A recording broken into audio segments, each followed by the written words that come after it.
घर में भले ही मातम का माहौल छाया हो, इसके बावजूद भी घर में रोमांस होना जरूरी है। इस सिचुएशन कोई भी हो, ये तो बाद में हैंडल कर ही लिया जाता है, लेकिन पहले जरूरी होता है एक दूसरे की बाहों में गिरना, जैसे कि अभी रूही और नाहर गिरे हैं।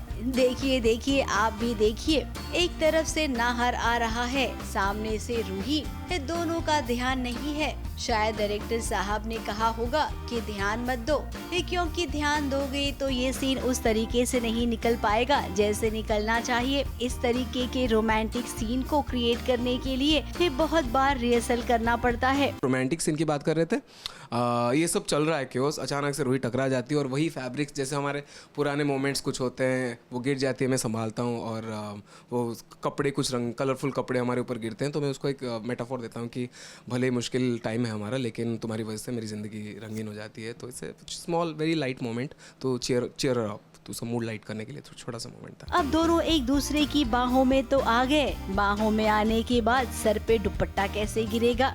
दुपट्टा गिर गया तो दुपट्टे के अंदर से ये कैसे पता चलेगा कि दोनों एक दूसरे को कैसे देख रहे हैं? अपने दर्शकों को बेस्ट सीन देने के लिए बहुत मशक्कत करनी पड़ती है। इस सीन को देखकर आप समझ ही गए होंगे। फिलहाल रूही और नाहर परेशान है क्योंकि पापा जी ने आत्महत्या करने की कोशिश की थी। और रतन जी एकदम शौक में वो सबको आवाज़ देते हैं, तो हम लोग सब पहुंचते हैं।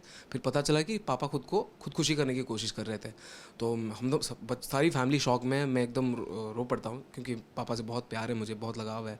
और पापा को मैं रूम में लेके आता हूँ, पापा और मैं और रूही पापा को खाना खिलाती है और हम उनको समझाते हैं कि पापा आपने हमें इतना काबिल तो बनाया कि हम सब कुछ झेल सकते हैं, आप टेंशन मत लो, हर जितना मुश्किल आ रहा है आने दो। तो वो तो भला हो रूही का जो इन मौके पर आ गई। ये टीवी सीरियल की कहानियों में अक्सर यही होता है, खुशियों वाले सीन कम लिखे जाते हैं। लाइफ में जितने कलेश हो सकते हैं उससे भी ज्यादा सीन लिखे जाते हैं, क्योंकि राइटर ये जानता है कि जितने ही ड्रामे भरे सीन लिखे जाएंगे बहू उतनी ही फेमस होगी। मुंबई से विशाल शर्मा के साथ एबीपी न्यूज रिपोर्ट।